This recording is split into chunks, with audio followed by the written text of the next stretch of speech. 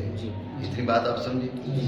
جنہوں نے کہا تعریف ہو سکتی ہے ان میں پھر اختلاف پڑ گیا کہ تعریف ہے کیا. توجہ ہے؟ تعریف ہے کیا، تعریف ہے کیا، ان میں اختلاف پڑ گیا. کئی ایک اقوال ہیں. مصنف رحمہ اللہ تعالیٰ نے یہاں پر 5 اقوال ذکر کیے. بات آپ سمجھے نہیں سمجھے؟ وضاحت کرتے ہیں 5 اقوال کی. ٹھیک ہے نا؟ مانا کریں. جانو کہ علم کا اطلاق کیا جاتا ہے کئی معانی پر. آپ غور کریں، مصنف کی عبارت کا لطف سمجھے، لطافت سمجھے. معانی اس کے حروف کتنے ہیں؟ 5. جی 5. اور نہیں آتی گنتی؟ بولو نا پھر 5 کتنے ہیں؟ پھر سعید کے لیے الگ پیغام بھیجنا پڑے گا ہے نا. ٹھیک ہے، یہ تو الگ ہی پیغام ہوا نا. باقی پہلے بولے اور آپ الگ سے بولے. کتنے حروف ہیں؟ 5. معانی. مصنف نے کہا یطلق علی معانی. اس کے 5 حروف تو مصنف نے جو تعریفیں ہیں وہ بھی 5 ہی بیان کی. ٹھیک ہے نا. یہ کلام کی لطافت ہوتی ہے، کلام کی خوبیاں ہوتی ہیں. اچھا، ان نکات کو بیان کرنا بھی خوبی ہوتی ہے. آپ پڑھ کے آگے نکل جاؤ تو پھر تو آپ نہیں سمجھے نا. آپ نے کہا بھائی معنی کہا، چند ایک بیان کر دی. تو مصنف نے کہا یطلق علی معانن کے حروف 5. تو مصنف رحمہ اللہ تعالیٰ نے اس مناسبت سے 5 معنی ہی بیان کر دی. سمجھے بات کو؟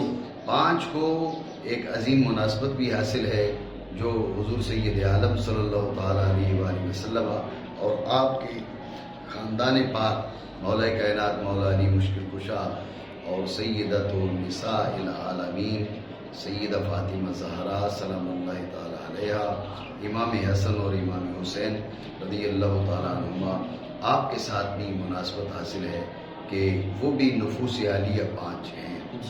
ٹھیک ہے. تو اللہ رب العالمین نے 5 کا جو نظام ہے وہ بھی بڑا عجیب بنایا ہے.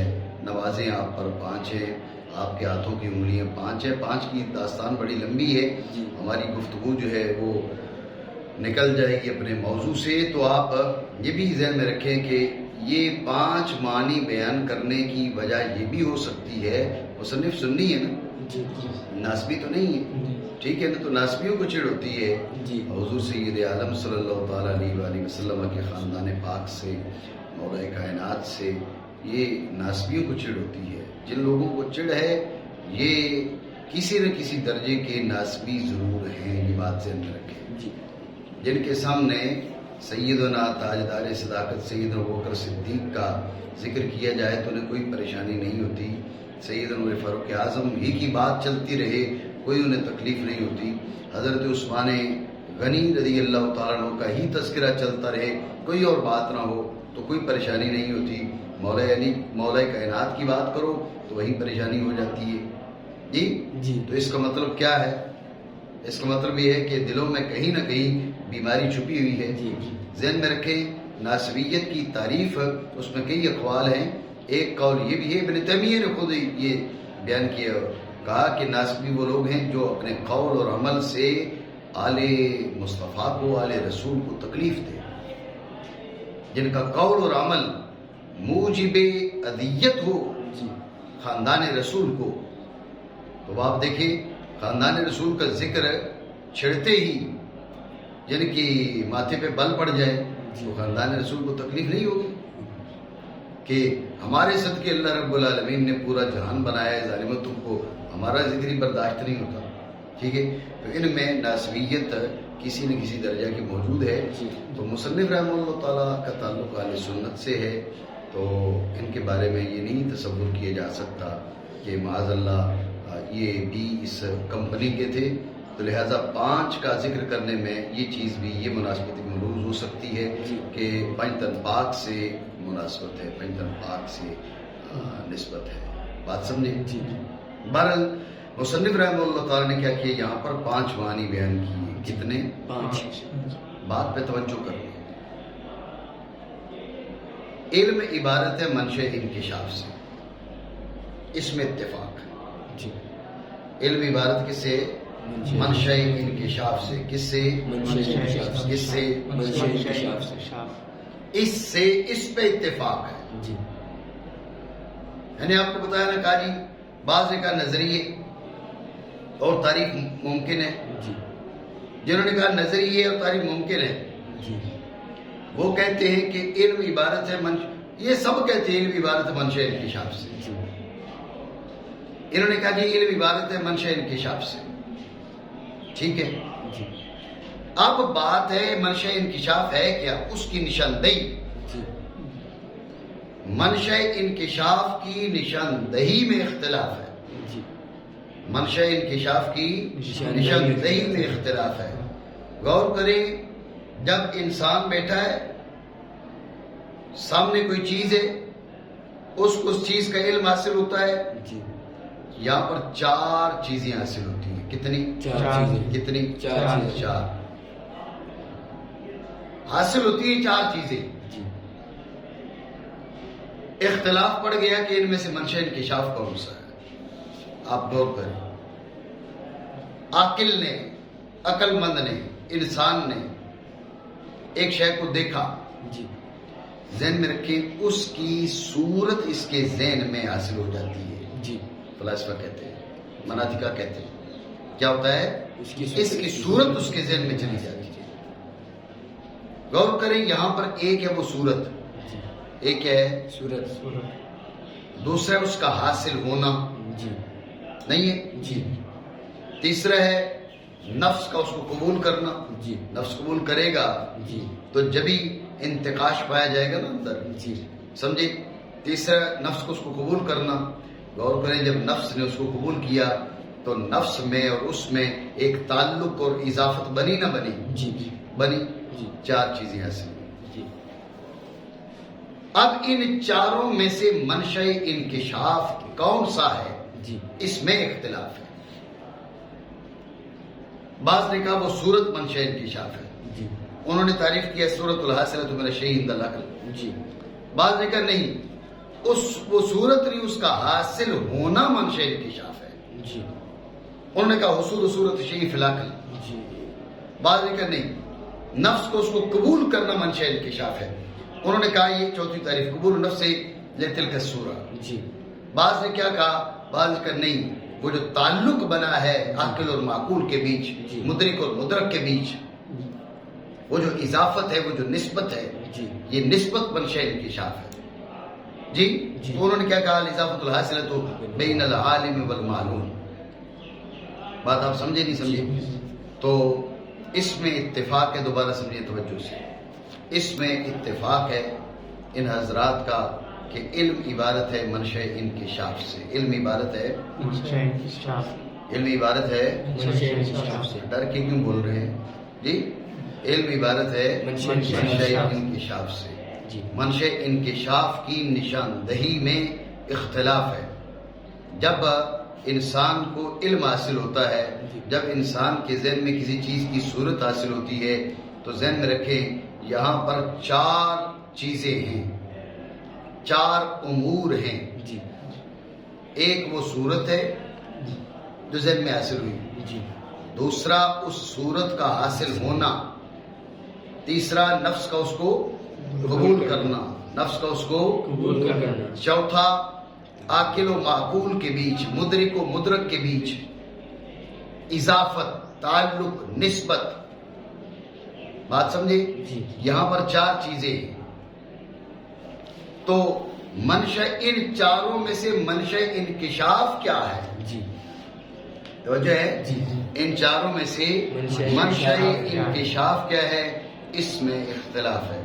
بعض نے کہا یہ جو صورت ہے نا یہ منشأ انکشاف ہے. انہوں نے تعریف کیا صورت الحاصلۃ من الشیء العقل. جنہوں نے کہا نہیں، دوسروں نے کہا نہیں یہ صورت نہیں ہے، اس کا حاصل ہونا منشأ انکشاف ہے. کیا؟ اس کا حاصل ہونا منشأ انکشاف ہے. انہوں نے تعریف کی حصول صورت الشیء فی العقل. کیا؟ حصول صورت الشیء فی العقل. یہ دوسری تعریف ہوگی. تیسرا گروہ اٹھا، انہوں نے کہا نہیں، نفس اس کو قبول نہ کرے تو بات بنتی نہیں ہے. صورتیں بھلے 1000 ہو، نفس نے قبول کرنا ہے تو ادراک ہونا ہے، نفس نے قبول کرنا ہے تو انکشاف حاصل ہونا ہے. تو منشأ انکشاف قبول النفس لتلک صورت ہے. تو انہوں نے یہ جو چوتھی تعریف یہاں مذکور ہے قبول النفس لتلک صورت، انہوں نے یہ تعریف کی. بات آپ میری سمجھ رہے ہو نہیں؟ جی. پانچواں جو ہے، پانچویں رائے یہ ہے کہ نہیں، جو عاقل اور معقول، عالم اور معلوم، مدرک اور مدرک، اس کے بیچ جو تعلق ہے، اضافت ہے، نسبت ہے، اصل میں منشأ انکشاف یہ ہے. کیونکہ تعلق تو حاصل ہوتا ہے نا، یہ تعلق منشأ انکشاف ہے. میری بات آپ سمجھے نہیں سمجھے؟ ٹھیک ہو گیا؟ خورشید ہے؟ جان لو کہ علم کا اطلاع کیا جاتا ہے چند معانی پر. ان میں سے ایک شے کی صورت کا عقل میں حاصل ہونا، دوسرا وہ صورت جو حاصل ہونے والی ہے شے سے عقل کے ہاں، تیسرا مدرک کے ہاں حاضر ہے. میں وضاحت مزید کر رہا ہوں، بات کریں گے، ٹھیک ہے نا. چوتھا نفس کا اس صورت کو قبول کرنا. پانچواں وہ اضافت جو حاصل ہونے والی ہے درمیان عالم کے اور معلوم کے. وجہ ہے یہ 5 معانی ہیں، 5 احتمالات ہیں، 5 امور ہیں جن کے بارے میں کہا جاتا ہے کہ یہ منشأ انکشاف ہے. بات آپ سمجھے؟ جی. اب آپ آ جائیں پہلے معنی کی جانب، حصول صورت الشیء فی العقل. کیا؟ حصول صورت الشیء فی العقل، شے کی صورت کا ذہن میں حاصل ہونا. جی. حصول، یہ حصول علم ہے. بات پہ غور کریں، صورت نہیں ہے. جی.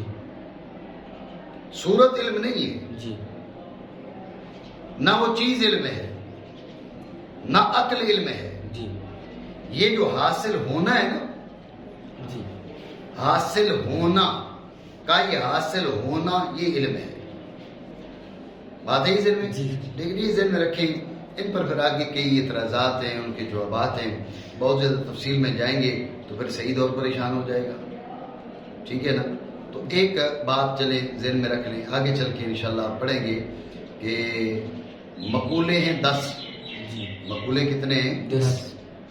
مقولے ہیں 10. ایک جور ہے، 9 عرضے ہیں. اسی کتاب میں آگے آئے گی بات. جی. ٹھیک ہے.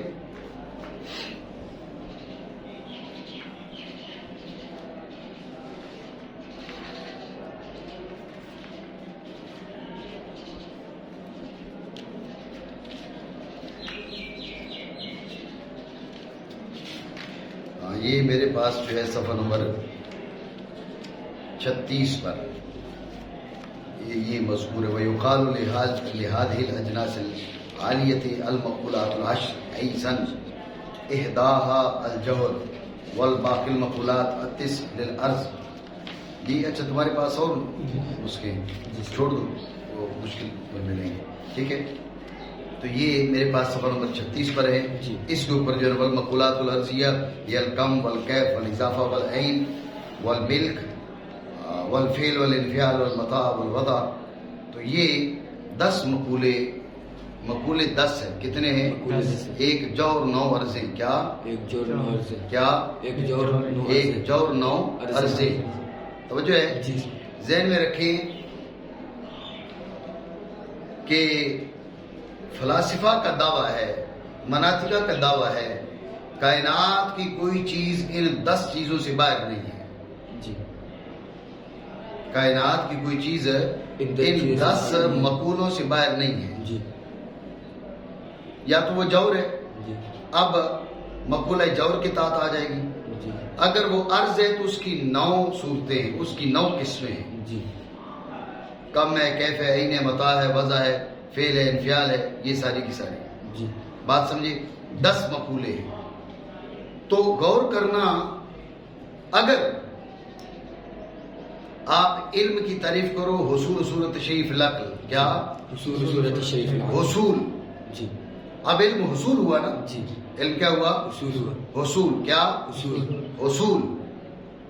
ذہن میں رکھیں حصول، وجود، یہ سارے کے سارے ہیں بسائط ذہنیہ سے. کس سے؟ بسائط ذہنیہ. کس سے؟ بسائط ذہنیہ. بسائط ذہنیہ. بسائط ذہنیہ.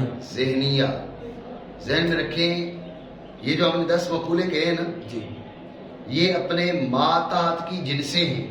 جی کیا بنتے ہیں؟ ماتحت کی اپنے جنسیں. ماتحت کی جنسیں. جنسیں. جور کے نیچے جو چیز داخل ہے جور ان کی جنس ہے.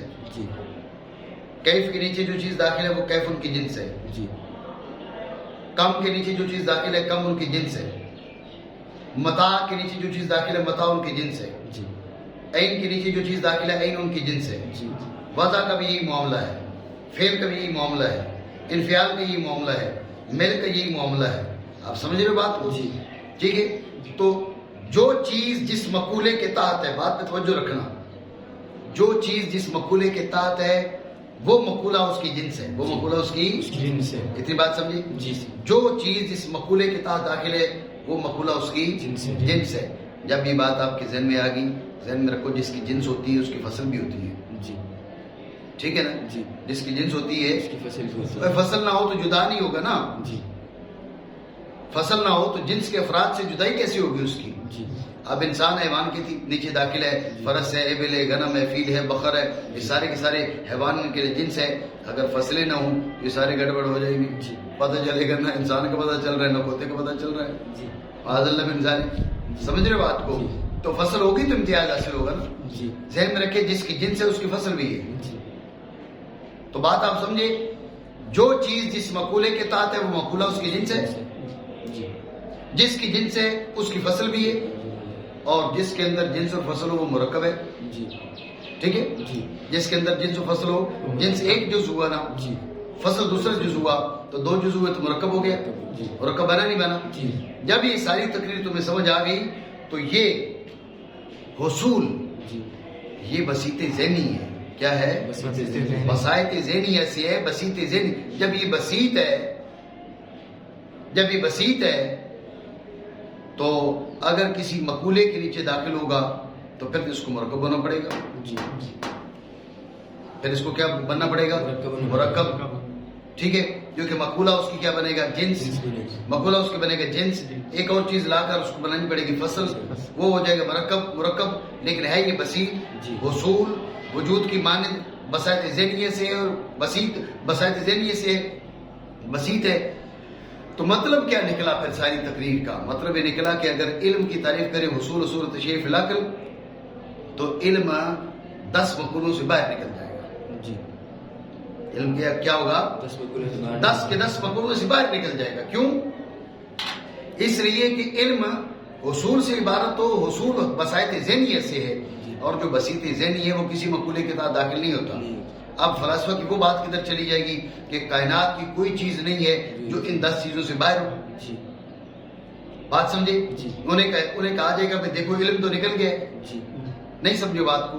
تو خرابی کہاں سے آئی؟ خرابی یہاں سے ہے کہ آپ نے علم کی تعریف کے اصول صورت شیء 100 ماننا پڑے گا، یہ تعریف درست نہیں ہے۔ یہ جن لوگوں نے رد کیا اس کا، یہ صاحب افق مبین جو نا اس نے یہ تعریف کی تھی، ان کے رد میں انہوں نے کہا کہ نہیں، یہ اصول صورت شیء فلک یہ تعریف آپ نہیں کر سکتے، ورنہ علم کیا ہے یہ 10 کی 10 چیزوں سے باہر نکل جائے گا، مقولات اشرا سے باہر نکل جائے گا۔ بات سمجھے نہیں؟ اس بات کا خلاصہ دوبارہ سمجھے۔ پہلا ایک مذہب یہ ہے کہ حصول صورت شیء فی العقل، حصول صورت شیء فی العقل، شے کی صورت کا عقل میں حاصل ہونا، یہ علم ہے۔ میری بات سمجھ رہے ہو نہیں؟ یہ حاصل ہونا علم ہے، وجہ ہے یہ حاصل ہونا علم ہے۔ غور کریں، ان پر اعتراض ہے کہ آپ نے کہا حاصل ہونا علم ہے۔ اعتراض کی اجمالی تقریر پہلے کر دیتے ہیں تاکہ تمہیں سمجھ میں آ جائے۔ اعتراض کی اجمالی تقریر یہ ہے کہ اگر علم عبارت ہو حصول صورت شیء فی العقل سے، تو اب علم مقبولات عشر میں سے کسی کے نیچے داخل نہیں رہے گا، باہر نکل جائے گا۔ اور یہ فلاسفہ اور مناطقہ کے مسلمات کے خلاف ہے، ان کے نظریات کے خلاف ہے۔ وہ کہتے ہیں کائنات کی کوئی چیز بھی ان 10 مقولوں سے خارج نہیں ہے، تو اب علم 10 کے 10 مقولوں سے باہر نکل جائے گا۔ یہ اجمالی تقریر اعتراض کی بات آپ سمجھ رہے ہو۔ تفصیل اجمال کی، اس اجمال کی تفصیل یہ ہے کہ مقولے ہیں 10 فلاسفہ کے نزدیک، مناطقہ کے نزدیک۔ ایک جور ہے 9 عرضے، ایک جور ہے 9 عرضے، یہ اپنے ماتحت کے لیے ہوتی ہیں جن سے، کیا ہوتی ہے؟ یہ اپنے ماتحت کے لیے جن سے، جو جور کے نیچے داخل جور اس کے لیے جنس، جو کیف کے نیچے داخل کیف اس کے لیے جنس، جو کم کے نیچے داخل کم اس کے لیے جنس، فعل، انفعال، متاع، وضع، ملک، یہ سارے کے سارے جو ان کے نیچے داخل یہ ان کے لیے جنس ہے۔ ٹھیک ہے؟ جب یہ بات آپ کے ذہن میں آ گئی تو دوسری طرف سمجھو کہ جس کے لیے جنس ہے اس کے لیے فصل ہے، جس کے لیے جنس ہے اس کے لیے فصل ہے، وہ مرکب ہے۔ لیکن یہ جو حصول ہے یہ وجود کی مانند بسائط ذہنیہ سے ہے، جو حصول ہے وجود کی مانند بسائط ذہنیہ سے ہے، یہ بسیط ہے۔ حصول کیا ہے؟ بسیط ہے۔ اگر مقولات عشر میں سے کسی کی تحت داخل کرو گے وہ مرکب ہے، یہ بسیط ہے، حصول بسیط ہے، سمجھے؟ وہ کیا ہے؟ مقولات عشر کے نیچے جو بھی چیز داخل ہے وہ مرکب ہے۔ جب وہ مرکب ہے، یہ بسیط ہے، تو یہ پھر کسی کے نیچے داخل ہے؟ نہیں۔ مقولات عشر کے نیچے جو بھی داخل ہے، مقولات عشر کے نیچے جو داخل ہے وہ ان کے لیے مقولات کیا ہے؟ وہ مقولہ اس کے لیے جنس ہے، جب جنس ہے تو اس کے لیے فصل بھی ہے، وہ مرکب ہو جائے گا۔ بات سمجھے نہیں؟ یہ ہو جائے گا مرکب۔ اب مقولات عشر کے نیچے جو چیز داخل ہے وہ مرکب ہے، حصول صورت شیء فی العقل یہ بسیط ہے۔ اب یہ پھر کیا ہے؟ یہ مقولات عشر کے نیچے داخل ہی نہیں ہوا۔ فلاسفہ مناطقہ ان کی جو تقریر ہے کہ بھئی عالم کی کوئی چیز ایسی نہیں ہے جو 10 کے نیچے داخل نہ ہو، یہ کدھر چلی جائے گی؟ ان کی بات تو علم کی تاریخ میں باتیں لو کے رہ گئی ہیں۔ سمجھے بات کو؟ تو خرابی کہاں سے لازم آئی ہے؟ خرابی یہاں سے لازم آئی کہ جب آپ نے کیا کہا کہ علم کیا ہے؟ علم ہے حصول صورت شیء فی العقل۔